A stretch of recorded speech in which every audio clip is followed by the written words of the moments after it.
Alright you guys, welcome back. Thanks for tuning in again. Today I'm going to do that setup video that we talked about. So we need to get our setups on point, and that's really going to help us perform all these skin fades. And of course, if we're not talking about skin fades, your setup's not going to matter nearly as much. But what I'm really concerned about, and I think that a lot of you guys are struggling in this area, is coming from absolutely bald skin into say about a half or a number one. And there's certain things you could do within your setup that are really going to help you perform that well. I'm going to give you my recommendations on some of my favorite equipment, but this really isn't an equipment video. This isn't about me like recommending stuff to you. This is more or less me just trying to show you that probably some of the clippers that you already have and some of the equipment that you already have is still great. There's a lot of clippers out there. It'll make your head spin. There's magnetic motors, there's pivot motors, there's rotary motors. There's so many different brands, there's so many different trimmers out there, and every year they come up with new and different stuff, and I can imagine that if I was a new person getting into this, it would make my head spin. Let me ask you this, why when you go into a barbershop do you see a lot of the same stuff, regardless of the fact that they continue to put out new stuff every year? I guarantee you, if you go into a barbershop, at least one barber in there is gonna have a pair of Wall Seniors, okay? Or one barber in there is gonna have a pair of Fast Beats, or one barber in there is gonna have a pair of Masters. And guarantee you, you will not find a barbershop where there isn't somebody in there working with an outliner, okay? And not to get too far off topic, but the fact that they keep coming out with new stuff day in and day out, and it's not really getting that much better, and it's not knocking out some of the old stuff that was already previously there. But some of the clipper companies are really doing it right, like Oster and Wall, and even Andis. And some of the clipper companies, not so much, like Conair, aka Babyliss, who puts out subpar products nearly every year, changes different things like the housing and the colors, and then they hire like these amazing tonsorial artists who come through and show you this just fantastic work and make you think that it's because of the clipper. Well, it's not. I hate to tell you this, but if you went and you bought the best pair of golf clubs money could buy, you would not beat Tiger Woods at golf. You're not going to be even close. But Tiger Woods could go and get a pair of junk golf clubs at the thrift store and he'll mop the floor with you. Why? Well, this is a good thing if you think about it, because it doesn't mean that the equipment is not the end all. The equipment can help you in some ways, but it is not the end all be all, because it really depends on the person who's working behind and working with the equipment. The reason why some of these clippers are so popular is because of the fact that they are adjustable. Now, if you look at some of the clippers that are not adjustable, generally they're not even being talked about in the realm of barbering almost at all. So let's get started with this setup. You see, I have a bunch of different clippers, I have a bunch of different trimmers here, but that's not really what I'm trying to talk to you guys about. What I'm trying to talk to you guys about is, okay, we need to put in our skin line. Now, generally, what we want to do with a skin line is we want to get it as close as possible to actual skin. Now, there's a few ways to get down to actual skin, which obviously is using a foil shaver is going to get you down to absolutely skin. Okay, using a straight razor, that's going to get you pretty close, but this will actually get you probably a little bit closer in a lot of cases, because when you go directly against the grain with this, you're going to find out that it actually cuts a little bit closer than going with the grain with a straight razor. Now, if you go against the grain with a straight razor, it's probably going to get closer than this. But how do we get to the point where we can use that machine efficiently? Because if you decide that you're going to bald somebody out with just a regular pair of clippers that gets down to about a 000, this machine's going to have to work a lot harder, and it's going to become more difficult to blend. Remember how we talk about when we're doing that blending in that area, it just makes it more difficult. Now, obviously, the idea is it's coming from very short and it's gradually getting longer and longer, right? That's what a haircut is doing. That's what a fade is doing. And in order for it to have that smooth variation between the entire process, which is what's going to make it look good, you need to have this equipment set up properly, so that if I'm using this machine, it's not working this machine too hard, and it's going to make it easier for me to blend if I get it down as close as I possibly can. Now, I'm always going on to you guys about not balding people out with trimmers, because I think it's a total waste of time, and you're just going to burn your trimmers out. And they're going to go dull, and they're going to give you trouble when it's time to make the line, which is also going to cost you more time. We talked about this in my fastest fade or 8 tips or whatever to do a fast fade without compromising quality, this is certainly a place that you could save time, which is why we use a detachable. This detachable has a 5-0 blade on it. I would always recommend to you guys to get a 5-0 blade on your detachable, because then when you come from your skin, you're going to 5-0s, which is very, very short, and it's going to be very easy to blend from skin to that. Now this is part of the whole setup process. This is like a really key note. Now, if you don't have a detachable, that's fine. Detachables have their place, and not everybody needs one yet. But when you are starting to do a lot of volume in the shop, and you are really needing to save time in places, and you're getting beat by other barbers around you because they're just speeding through their work, and you're wondering why are you so slow? That's the time when it's time to grab a detachable. Detachables can remove bulk and knock endless amounts of hair down with speed and efficiency, and there's nothing better to use than a detachable for that. However, if you're just getting started out, you're cutting hair in the garage, you don't have a license yet, or you are just in barber school, you don't need a detachable yet. It's okay to bald people out with a trimmer. Now, trimmers can be adjusted, which this is what we're getting at with the setup. So a lot of people wonder, like, what's up with the zero gap? What about this? What about that? Now, there's a different process to zero gapping almost everything brand-wise, but the end result is the same. See, these two, this one has a GTX blade on it. This one has just a regular Slimline Pro Li blade on it. Both of these are Slimline Pro Lis. Both of them work fantastic. Now, is the Slimline Pro with the GTX blade on it any better than that? I really don't think so. After working with it for a while, I just really don't think so. But it is still a great option. It cuts great. I enjoy using it. But the thing about it is, this moving blade has got to be very close to the stationary blade. And in order to understand this setup process, you're gonna have to understand this. The cutting blade is the moving blade.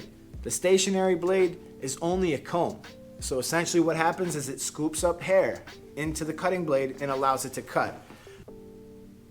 Now, one of the things that's gonna help you is the width of this cutting blade.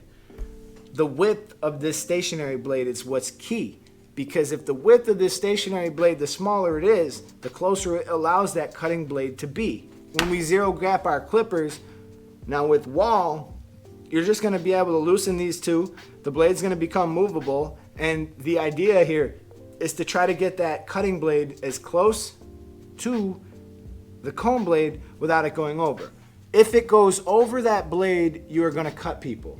You're gonna have it set way too close, and you're gonna run into issues.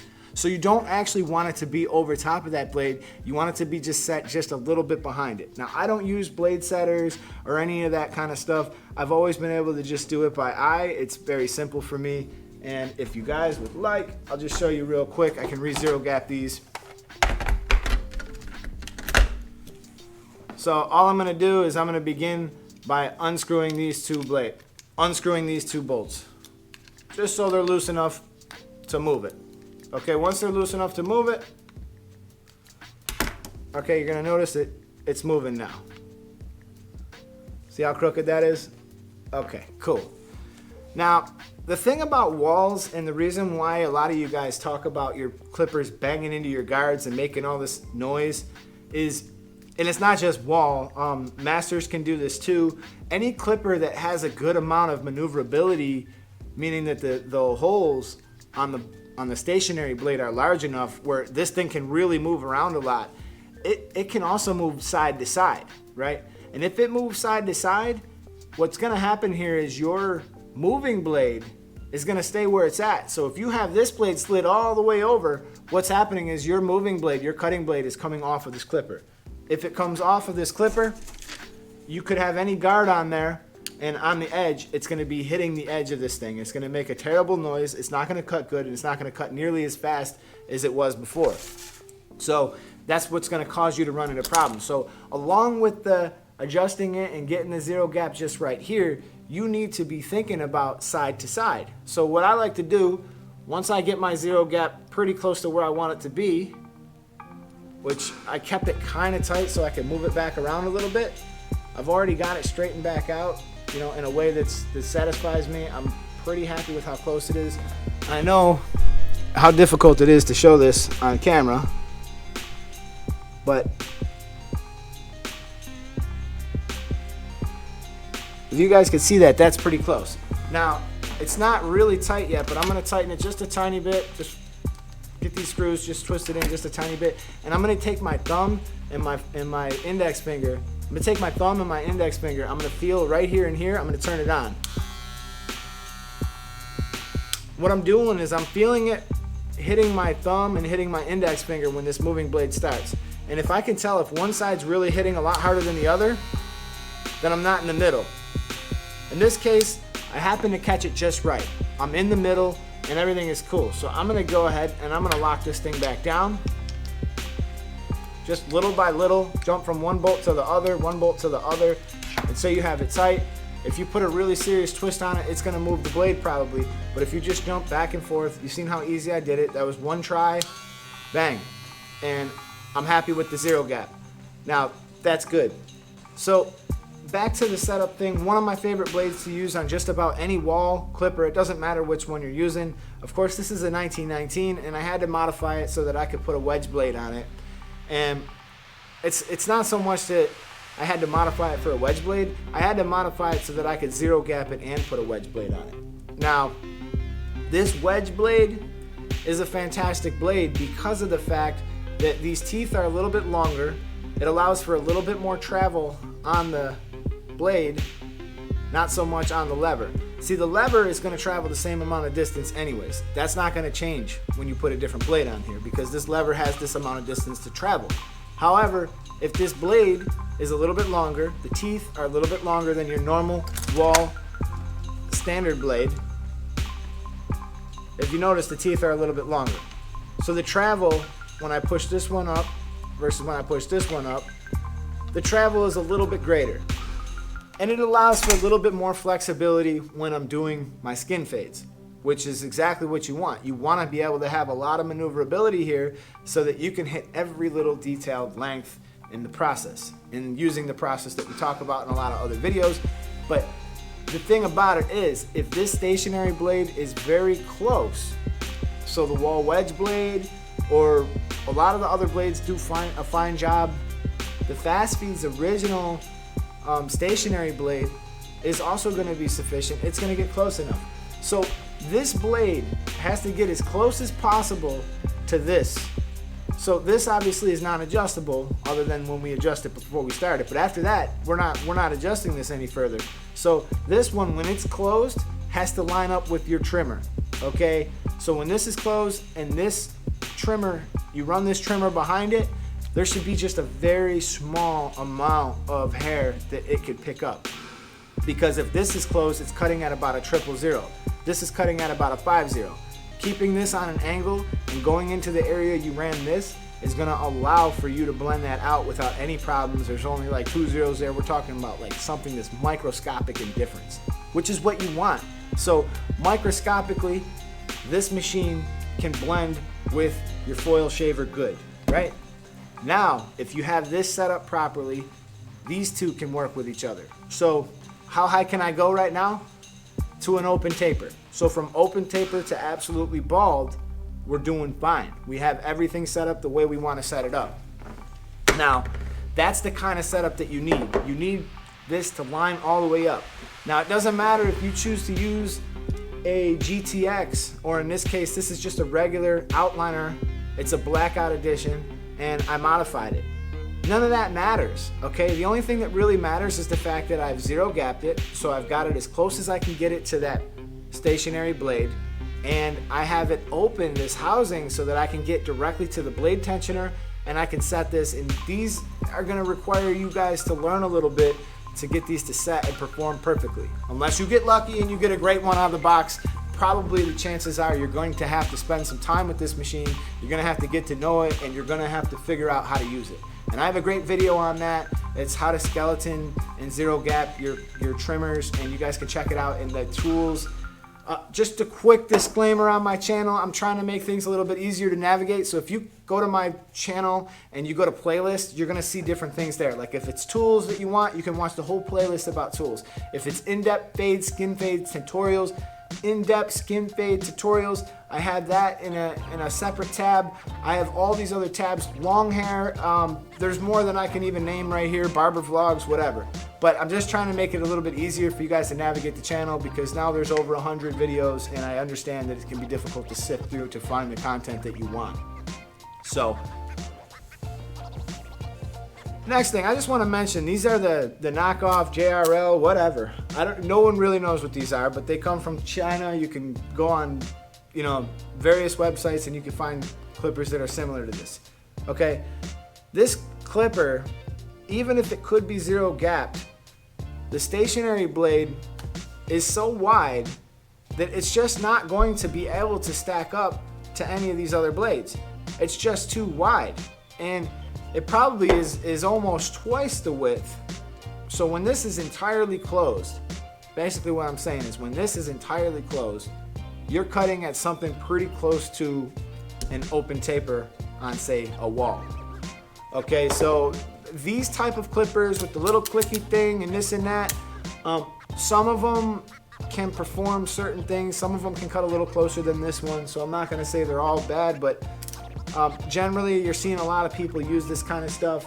They're probably just plugging it in a different area, wherever they feel like, okay, this machine performs okay. But on the whole, this would be something I could work without. I've lived without them for 15 years, and now that they're here, whatever, I'm still fine to not even use them. There's weeks and weeks that I go by and I don't even touch those. So as long as we have our setup, so it doesn't matter if you're using Oster fast feeds, which obviously I love, they're my favorite clipper, and if you're using the Andis Masters, they're a great clipper for blending. And if you're using the Wall Seniors, I mean, they're probably one of my favorite clippers for all around. I absolutely love Wall. I love their customer service. I love everything about Wall. Now, the thing about Wall is if you have an issue, you can just send it back and they'll fix it, no questions asked, and it's just a great customer service experience, and I've always loved that about them. They're an American company, they make good quality stuff, and it really doesn't go wrong too often. There's been a few times where I've had to send stuff back, and each time it was a very pleasant experience. So if I was gonna tell you really, who my favorite company is, it's Wall. Now, Oster makes the fast feeds, they're great. I absolutely love them. I love their company, but there is some downside because they're really into making a lot of other stuff now, and they're not really pushing forward on the barber front for us. So I wish that they were, but they're not. But Wall is definitely trying to travel into the frontier. They're doing new things. They're coming out with different stuff all the time, and it just seems like, year by year, they actually are getting better. And they're one of my favorite clippers to use. And right now, one of the things that I didn't like, obviously, about the 1919 was the fact that it doesn't come, you can't zero gap it, but hey, man, we find ways around everything, and we circumvent every problem, and we always figure out a way. And this YouTube thing is like the best place for it, because here we are, we can discuss all this stuff, and I could save you guys from running out and buying stuff you don't need, or at least knowing what to expect when you do purchase something. So that's a fantastic thing. I love going to YouTube and learning about new stuff too, but I'd really like for you guys to not waste your money when something new comes out. Just sit back, just check out what everybody else got's going on, and then you'll be set. So you can run right out and you can buy something when you know what to expect. That's the whole thing. So all right, you guys, that's about all I got today. I don't want to make this video too long, and I really appreciate you guys tuning in, listening, watching. So thanks for stopping in, thanks for checking us out, and I will be back with you very shortly in another video, and I hope this helps. Click that thumb up, hit subscribe, and I'll see you guys in the next video. And now, a word from our sponsors. We don't have any sponsors, okay? This is just me trying to make a difference. I make all the videos, I edit them, I shoot them, I film them, I got all the cameras, the equipment, computers, and it's all very expensive to make these YouTube videos. Okay, anybody who's interested in checking out some of the tools that I use, like this is my total favorite setup. It's battle tested. I've used it for many years. Most of the stuff here has been here for a long time, and it works excellent.